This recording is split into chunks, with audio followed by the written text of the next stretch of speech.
Olá, estou aqui agora para começar um novo estudo aqui no canal, que é o estudo do livro de Isaías. Isaías, ele foi um dos profetas maiores, conhecido como profeta maior, porque foi o profeta que mais anunciou, que mais profetizou sobre a vinda de Jesus. E ele era um homem culto, muito inteligente, e era um profeta que ele era família do rei Uzias, ele era sobrinho do rei Uzias. Foi um profeta que passou por 4 reis, ele profetizou durante 4 reis, no reinado de 4 reis, a começar pelo rei Uzias, que era seu parente. E o estudo do livro de Isaías, o próprio livro, ele contém 66 capítulos, e ele é comparado a uma mini Bíblia. Por quê? Porque a Bíblia toda, ela tem 66 livros, e o livro de Isaías tem 66 capítulos. Se a gente vê também, do capítulo 1 ao capítulo 39 do livro de Isaías, ele se refere ele se refere a respeito do que acontecia em acontecimentos passados com relação à nação de Israel. E depois do capítulo 49 começa a profecia a respeito da vinda do Messias. Então é como se fosse comparado ao Velho Testamento, do capítulo 1 ao capítulo 39, e a partir do 40, o Novo Testamento. Então por isso que é conhecido o livro de Isaías como uma mini Bíblia. E antes de começar o capítulo 1, eu quero fazer uma oração. Senhor, mais uma vez eu me disponho aqui, Senhor Jesus, para estudar a Tua palavra, para explicar, Senhor Jesus, para quem quer que queira ver e ouvir esse vídeo, para que eu possa, meu Deus, ser instrumento para poder ensinar a Tua palavra, especialmente neste novo estudo que estou começando a partir do dia de hoje, a respeito do livro de Isaías. Que o Senhor me dê sabedoria e que eu possa explicar com sabedoria, Pai, é o que eu te peço, para que as pessoas possam vir a entender o estudo do livro de Isaías. Eu já te agradeço, porque eu sei que o Espírito Santo de Deus vai estar comigo durante todos os 66 capítulos, que eu vou estar todos os dias, diariamente, gravando o vídeo para poder explicar o livro de Isaías. Eu já te agradeço por isso. Então vamos começar a partir do capítulo 1. Só para lembrar que quando eu terminei o estudo do livro de Gênesis, nós vimos que Deus escolhe um povo para ser chamado dele, que foi a aliança que ele fez com Abraão, com Isaac, com Jacó. E aquele Jacó, nós vimos no último capítulo do livro de Gênesis, que Jacó tem 12 filhos, que são justamente as 12 tribos de Israel. Inclusive o nome de Jacó significa Israel. Quando ele se converte, quando ele tem um encontro, com Deus, Deus o chama de Israel. Por quê? Porque a nação de Israel viria dos seus 12 filhos, que iriam formar as 12 tribos de Israel. Eles vão para o Egito porque os irmãos de José vendem José para aquela caravana de ismaelitas. José é vendido para o Egito, lá eles ficam, mas é porque Deus tinha um propósito de livrá-los ele da fome. José manda chamar seu pai e seus irmãos, e eles ficam no Egito. E depois de muito tempo, passado muito tempo que José morre, os seus descendentes continuam no Egito se proliferando, mas chega o tempo em que um faraó vem a reinar e não conhece mais quem era José e manda perseguir os cristãos dentro do Egito. E aí Deus levanta Moisés e tira o seu povo de dentro do Egito e tira eles do Egito, e eles vão passar 40 anos no deserto para até chegarem à terra de Canaã, a terra prometida por Deus. Então, na terra de Canaã, eles formam a nação de Israel, e essa nação começou a ser governada. Eles pediram um rei, eles pediram a Deus através do profeta Samuel, que Deus mandasse um rei, Deus manda Saul, depois vem Davi, depois Salomão, e Salomão morre, deixa no seu trono, no seu lugar, o seu filho Roboão, e é no governo de Roboão que acontece a divisão da nação de Israel em dois reinos, a nação, o reino do sul e o reino do norte. O reino do norte capital Israel, capital Samaria, e o reino do sul, Judá, capital Jerusalém. Então, aqui no livro de Isaías, já tinha acontecido essa divisão. Então, o reino do norte já tinha sido tomado pela Assíria. E a nação de Israel, que fazia parte do reino do sul, Judá, capital Jerusalém, eles estavam, ou seja, vinham governando os reis, terminava o reinado de um, entrava outro, alguns eram tementes a Deus, outros não. Mas o povo começou a pecar de uma forma, se afastaram de Deus. Então Deus levanta profetas para profetizar para aquele povo. Então ele levantou o profeta Jeremias. Jeremias, um homem culto, inteligente. O Jeremias era família, sobrinho do rei Uzias. Inclusive alguns teólogos dizem que Isaías ele profetizou durante 4 reis, como nós vamos ver aqui. Ele morreu aos 92 anos. Alguns teólogos dizem que ele morreu no reinado de Manassés, que foi filho de Ezequias.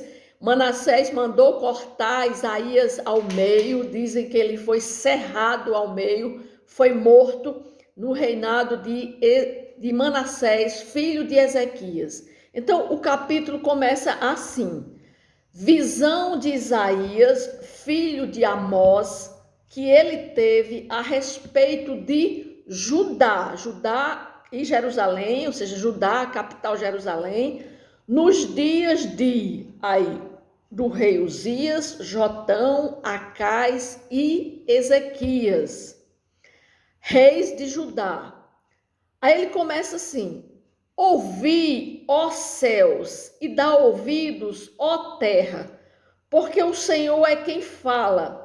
Criei filhos e os engrandeci, mas eles estão revoltados contra mim. O boi conhece o seu possuidor e o jumento, o dono da sua manjedoura. Mas Israel não tem conhecimento, o meu povo não me entende. É assim que Deus estava dizendo ao povo de Judá, capital Jerusalém. Ou seja, aqui Isaías, o nome dele significa o Senhor é salvação. Então, o livro de Isaías, ele vai ser todo voltado para que o povo de Judá, capital Jerusalém, que estavam habitando em Jerusalém, eles se convertessem, porque senão Deus ia fazer a mesma forma que ele fez no reinado do norte, na Israel, capital Samaria. Lá eles tinham sido invadidos pela Síria.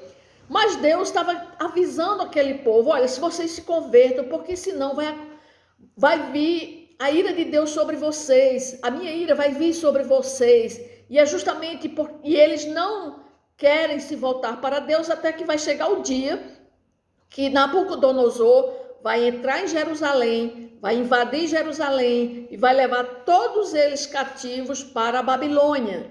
E era isso que Deus estava dizendo através do profeta Isaías, que eles se convertessem. E aí, por isso que na visão que Isaías tem, a Isaías começa: ouvi, ó céus, e dá ouvidos, ó terra, né? Por quê? Aqui nós vimos que o profeta Isaías, né, que foi um dos profetas mais renomados do Velho Testamento, né? Inclusive ele foi considerado um profeta maior. Por quê? Porque ele é o profeta que também mais profetizou sobre a vinda do Messias. Ou seja, seu chamado para profetizar ocorreu durante os 4 reis, como nós vimos aqui. O rei Uzias, que inclusive ele era sobrinho dele, o rei Jotão, o rei Acás e o rei Ezequias. Ezequias, pai de Manassés, que foi o que mandou matar Isaías. Então, Isaías ele profetizou durante esses 4 reis. E esse período foi marcado por instabilidade política e ameaças externas, mas também por uma decadência moral e espiritual dentro do reino de Judá.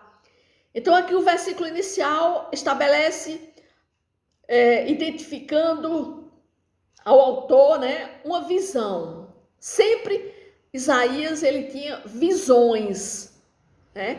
Então, ele começa dizendo assim, e essas visões eram frequentes, essas visões vinham sobre Isaías para ele profetizar para o povo. Essas visões eram frequentemente um meio pelo qual Deus comunicava sua vontade ao seu povo, né? Então, esse chamado aqui para Isaías profetizar era uma lembrança poderosa de que os profetas agiam como porta-vozes de Deus, transmitindo sua palavra ao povo e que suas mensagens tinham autoridade divina.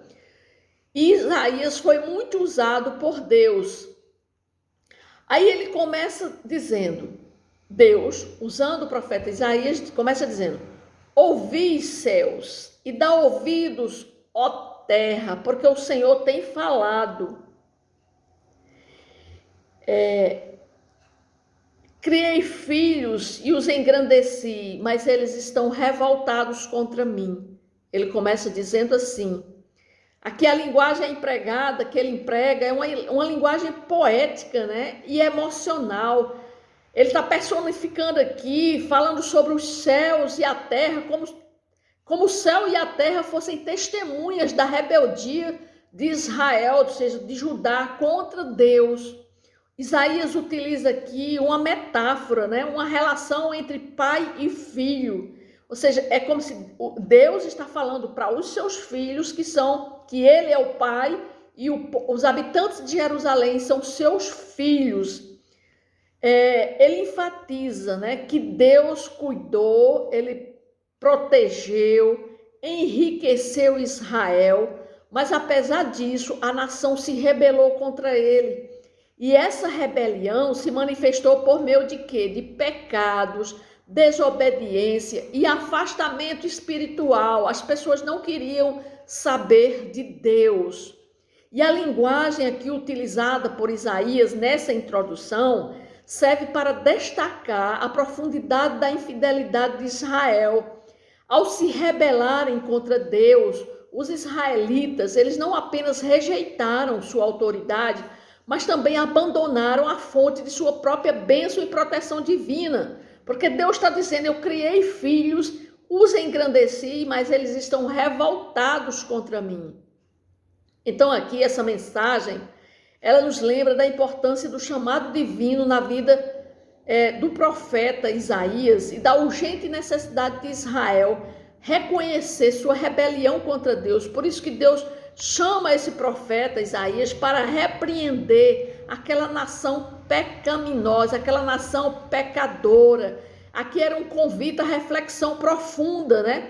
Também, se nós avaliarmos, é uma reflexão profunda sobre nossa própria relação com Deus e nosso chamado a viver em obediência e comunhão com Ele, porque era isso que Deus queria que aquelas pessoas, os habitantes de Jerusalém, vivessem em obediência a Ele. Mas à medida que nós vamos adentrando aqui, nós vamos que essa repreensão à nação pecadora, o profeta Isaías aqui, ele inspirado por Deus, ele destaca com eloquência os pecados e a ingratidão do povo. Aí a partir do versículo 4 diz assim, ai desta nação pecaminosa, povo carregado de iniquidade, raça de malignos, filhos corruptores, abandonaram o Senhor, blasfemaram do Santo de Israel, voltaram para trás. Aí começa aqui Isaías falando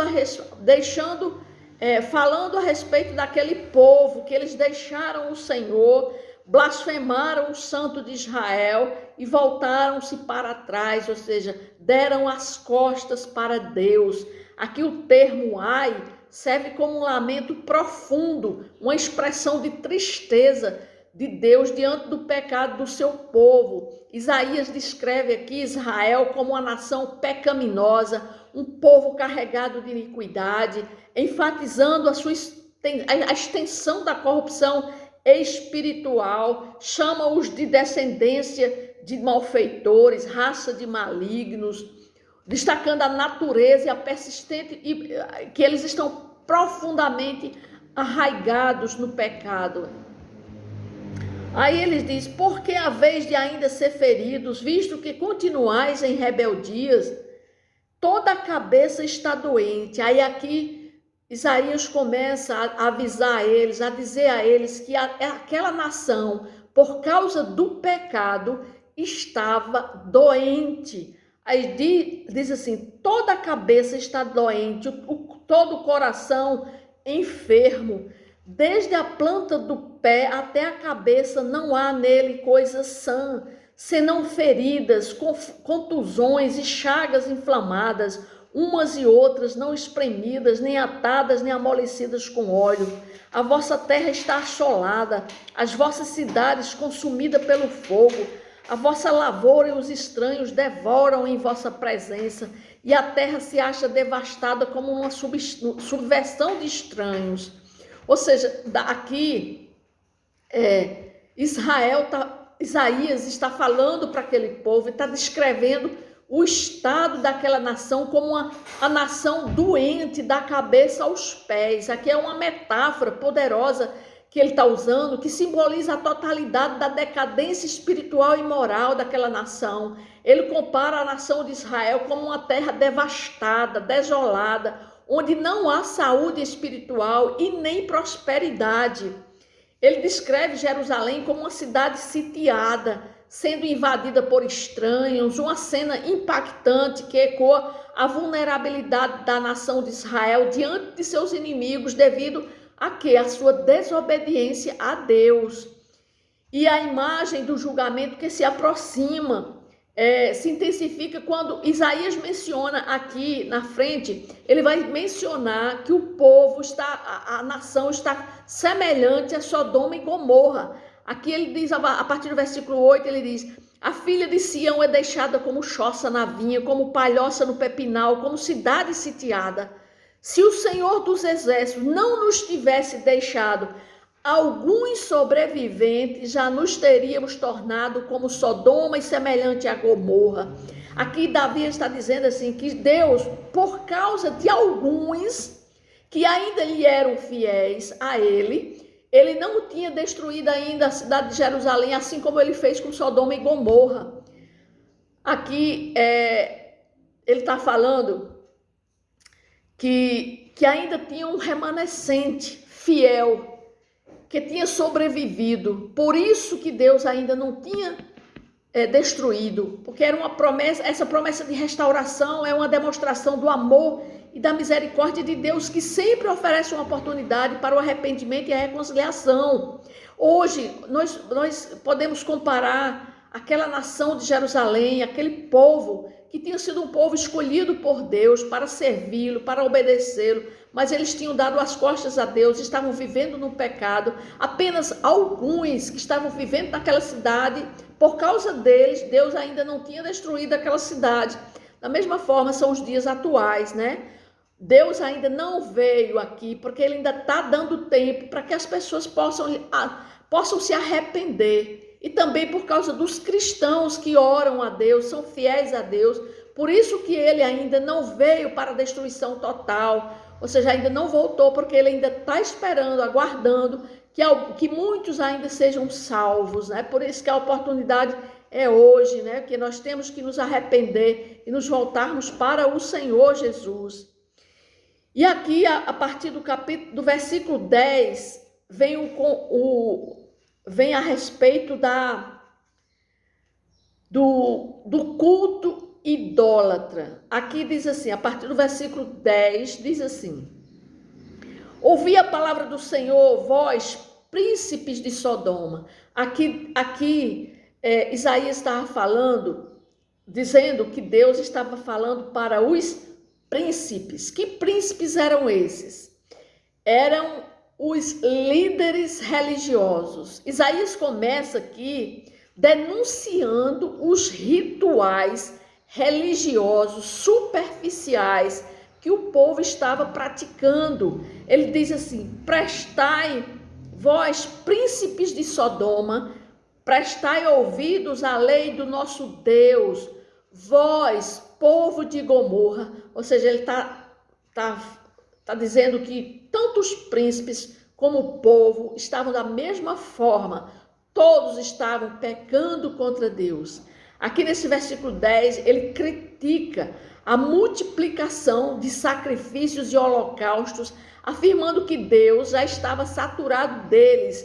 Ele diz assim, a partir do versículo 11: de que me serve a mim a multidão dos vossos sacrifícios, diz o Senhor. Ele diz: estou farto dos holocaustos, de carneiros e da gordura de animais cevados, e não me agrado do sangue de novilhos, nem de cordeiros, nem de bodes. Porque naquela época, existia aquele sacrifício, as pessoas pecavam, vinham para o templo e ali ofereciam sacrifícios em troca do arrependimento. Era matar um boi, um novilho, um bode, em sacrifício, como forma de arrependimento, mas não adiantava de nada, porque quando eles saíam de lá, eles voltavam para o mesmo pecado. Aí Deus está dizendo a eles, de que eu estou farto.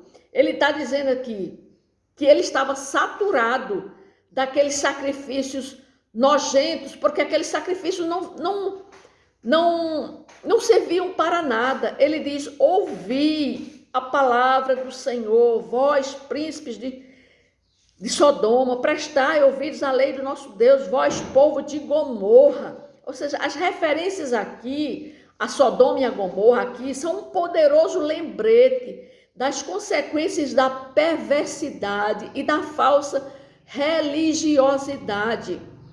Isaías aqui estava chamando a atenção para o fato de que, embora o povo continuasse a praticar rituais religiosos, seus corações estavam longe de Deus.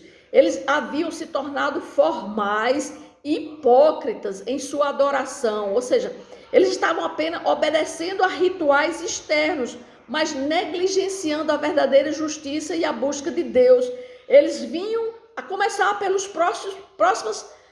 próprias lideranças espirituais, que estavam todas em pecados. E ali dentro daquele templo, eles vinham oferecer rituais, mas voltavam e continuavam a praticar os mesmos pecados. Então, e ele diz assim, no versículo 12: quando vindes para comparecer perante mim, quem vos requereu só pisardes os meus átrios? Ele diz: do que adianta você vir aqui, só pisar os meus átrios e voltar para o mesmo pecado que vocês cometem, né? Ou seja, aqui a mensagem de Isaías não é apenas de condenação, mas também do convite, né? Ele faz um chamado apaixonante. A partir do versículo 16 nós vamos ver isso. A partir do versículo 13 ele diz assim: não continueis. Aí Deus agora está dizendo, fazendo uma instrução, dando uma instrução. Não continueis a trazer ofertas vãs.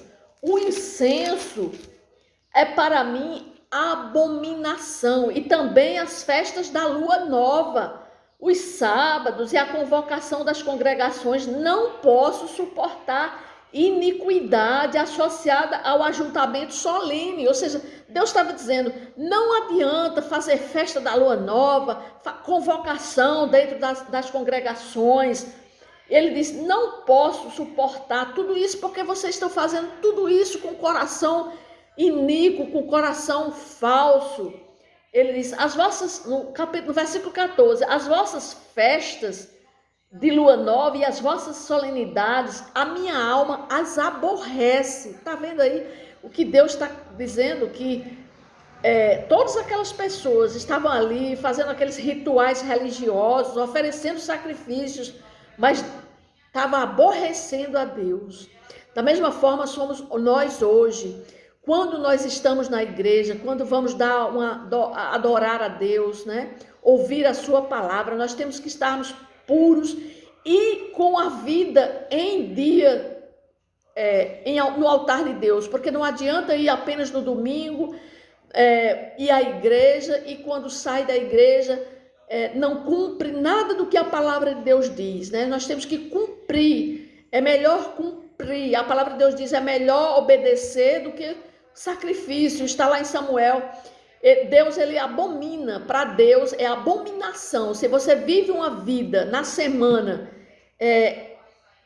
contrária em pecado e só vai no final de semana para adorar a Deus, abomina aquela adoração, aqueles louvores, tudo que você fizer, tudo que nós fizermos, se nós não estivermos durante toda a nossa vida em comunhão, em obediência a Deus, nada do que nós façamos na obra do Senhor, ele vai receber. Ao contrário, é um aborrecimento para ele, é uma abominação para ele, como ele está dizendo aqui, para aquelas pessoas lá em Jerusalém.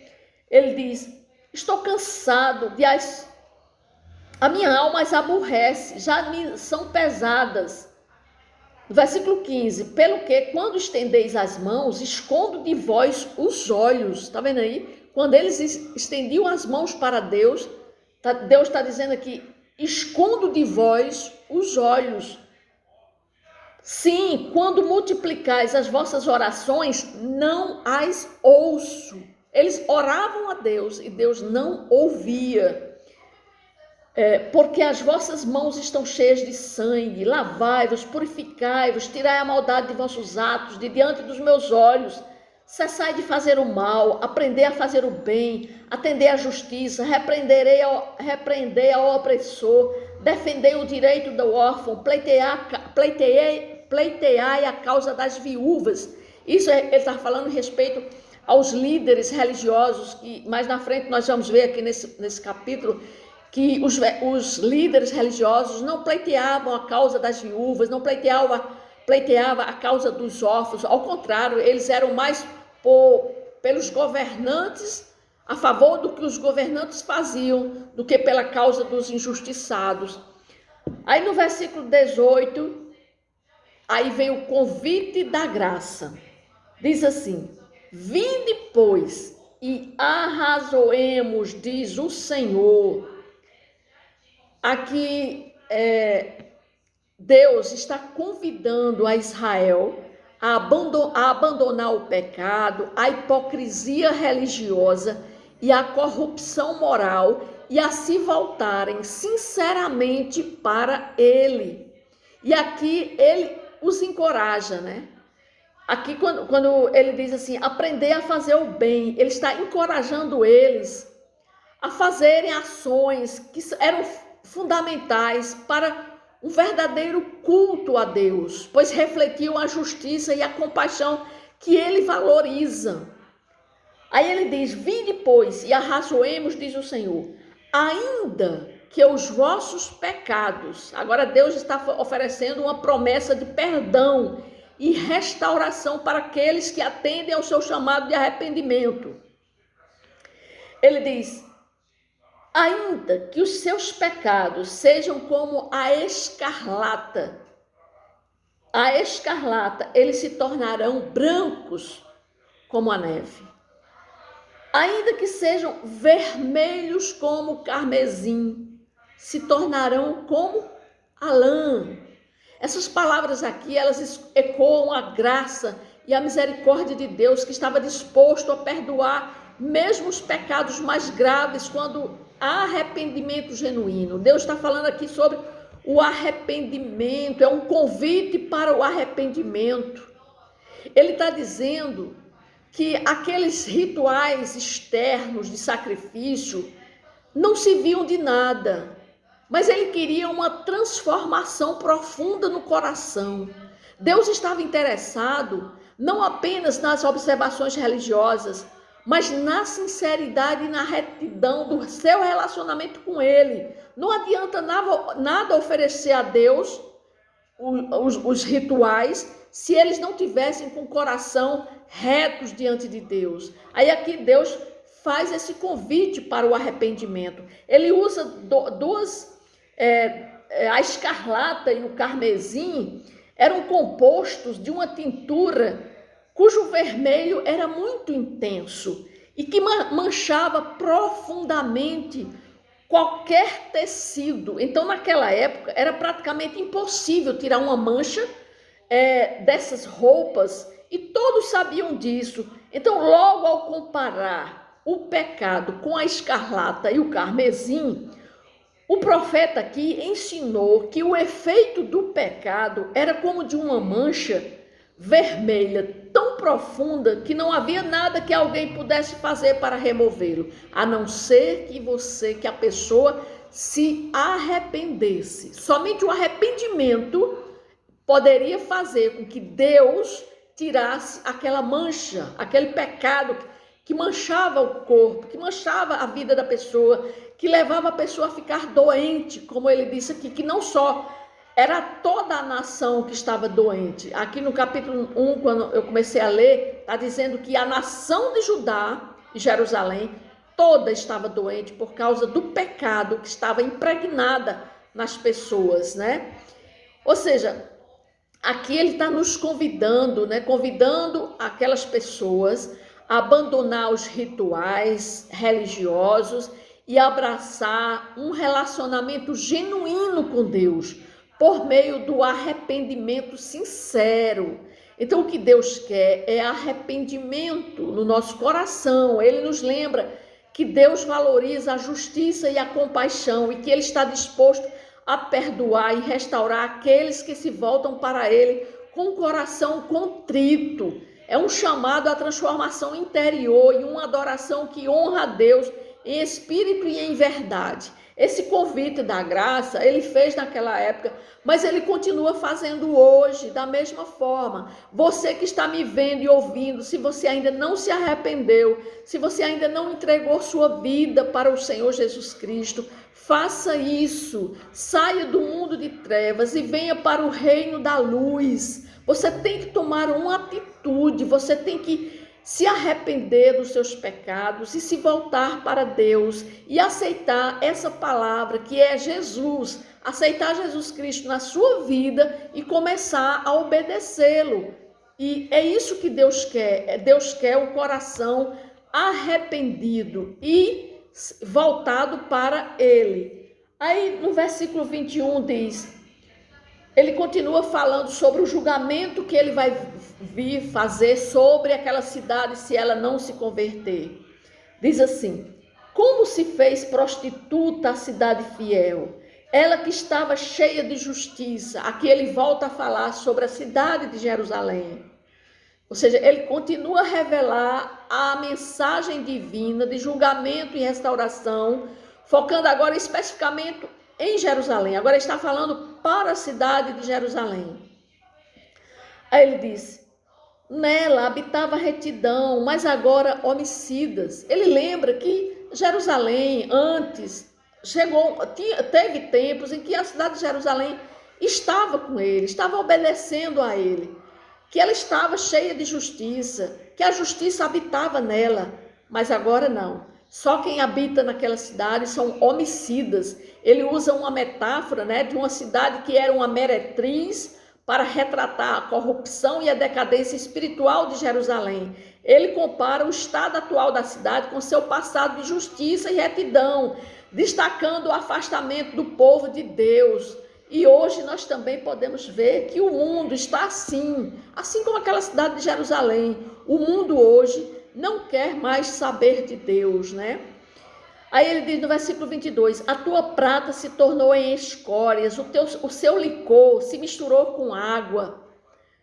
Os teus príncipes, agora ele está falando sobre os príncipes, sobre os líderes religiosos, são rebeldes e companheiros de ladrões. Por quê? Porque eles aceitavam suborno, cada um deles ama o suborno e corre atrás de recompensas, ou seja, eles ao invés de lutarem, de denunciarem as injustiças, não, eles estavam sendo companheiros dos ladrões, dos governantes corruptos, e eles não estavam defendendo mais as causas dos necessitados. Aí ele diz assim: não defendem o direito do órfão e não chega perante eles a causa das viúvas. Portanto, diz o Senhor dos exércitos, o poderoso de Israel: tomarei satisfações aos meus adversários e vingar-me-ei dos meus inimigos. Voltarei contra ti a minha mão, purificar-te-ei como com potassa das tuas escórias, e tirarei de ti todo metal impuro. Restituir-te-ei os teus juízes como eram antigamente, os teus conselheiros, como no princípio. Depois te chamarão cidade de justiça, cidade fiel. Ele está dizendo: voltem-se para mim, né? Porque ele disse: se voltarem para ele, ele restituirá. É uma promessa de restauração, é uma demonstração do amor e da fidelidade de Deus, que ele estava disposto a restaurar o relacionamento com o seu povo, mesmo depois deles terem se afastado dele, mas dependia do povo, né? Deus apenas, ele não traria de volta os líderes justos e sábios, mas também transformaria Jerusalém em uma cidade de justiça, em uma cidade fiel. Mas isso ia depender daquele povo para se voltarem para ele. Aí no versículo 27 ele diz: Sião significa a mesma coisa de Jerusalém, ele diz, será redimida pelo direito, e os que se arrependem pela justiça. Mas os transgressores e os pecadores serão juntamente destruídos, e os que deixarem o Senhor perecerão. Porque vos envergonhareis dos carvalhos que cobiçastes, e sereis confundidos por causa dos jardins que escolhestes, porque sereis como o carvalho, cujas folhas murchem, como a floresta que não tem água. O forte se tornará em estopa e a sua obra em faísca. Ambos arderão juntamente, e não haverá quem os apague.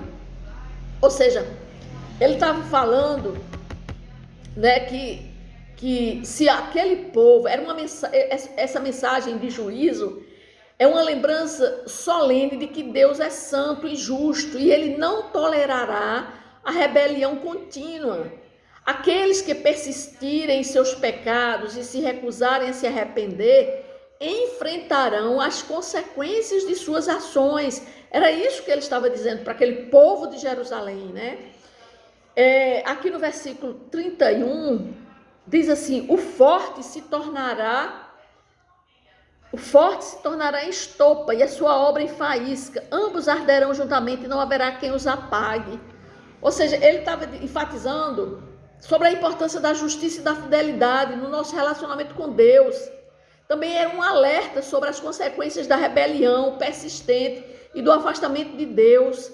A mensagem aqui de Isaías é uma reflexão ao arrependimento e à esperança. Ela nos lembra que mesmo em meio ao juízo divino, porque Deus é justiça, muitos falam Deus é amor, mas antes de ser amor, ele é juiz, ele é justo. Então ele não tolerará o pecado. Ele é justo, ele é juiz da sua própria palavra. Então ele quer que se a gente obedeça a sua palavra. Então, antes de Deus ser amor, ele é justo, ele é justiça. Então aqui a mensagem de Isaías é um chamado à reflexão, ao arrependimento e à esperança. E Deus, a sua face aqui, ele está nos querendo que nós busquemos a sua face de todo o nosso coração. Assim como ele estava falando para o povo de Jerusalém, que era um povo totalmente idólatra, pecador, na prostituição, o sexo lá era uma coisa, era demais. O pecado na cidade de Jerusalém, que ele comparou eles, o povo, ao povo de Sodoma. Então significa que a prostituição, que os pecados sexuais eram ali presentes, né? É tanto que ele compara a eles o povo de Gomorra e os líderes religiosos, os príncipes de Sodoma. Por quê? Porque todos estavam pecando absurdamente, né? Então é a mesma coisa que hoje, né? Hoje nós vemos que o pecado, ele se tornou o pecado, ele está como uma coisa normal. As pessoas acham que o pecado, hoje, o quê? O pecado o homossexualismo, a prostituição, o adultério, a fornicação, tudo isso é considerado como um pecado normal, mas não é normal, porque a palavra de Deus, ela foi para ontem, para hoje e para sempre. A palavra de Deus ela não muda. Ela sempre continuará a mesma. A palavra de Deus, ela não muda. Então, por isso que o pecado continua hoje a mesma coisa. Então, nós vimos aqui no capítulo 1 do livro de Isaías, Isaías 1, capítulo 1 de Isaías, nos lembra da importância do arrependimento e da busca de um relacionamento genuíno com Deus. Nós temos que ter esse relacionamento genuíno, puro com Deus.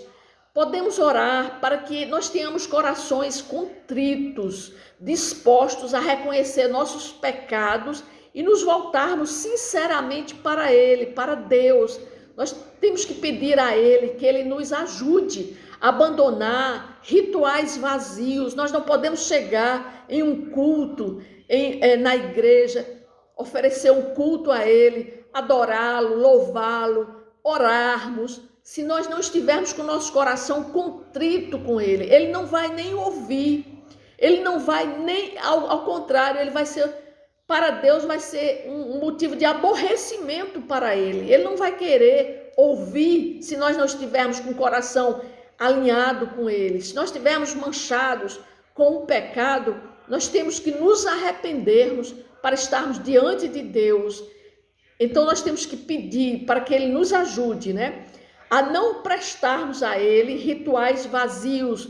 Nós temos que vivermos uma vida de justiça e compaixão. Nós temos que orar para Ele, para que Ele nos capacite a sermos exemplos de transformação pessoal em um mundo que muitas vezes parece distante dos valores espirituais. Nós temos que demonstrar que nós somos pessoas que nós obedecemos a sua palavra. Nós temos que mostrar a esse mundo perverso, esse mundo que nós já vivemos num mundo onde o espírito de anticristo, ele se faz presente nesse mundo. Então nós, como cristão, aquele que é cristão, que já recebeu a Jesus Cristo como Senhor e Salvador de sua vida, ele tem que demonstrar que ele obedece aos valores cristãos, que ele defende os valores que estão na Bíblia. É isso que a palavra de Deus está aqui nos mostrando através desse capítulo 1 de Isaías, que nós não podemos ser como aquele povo de Jerusalém. Amém?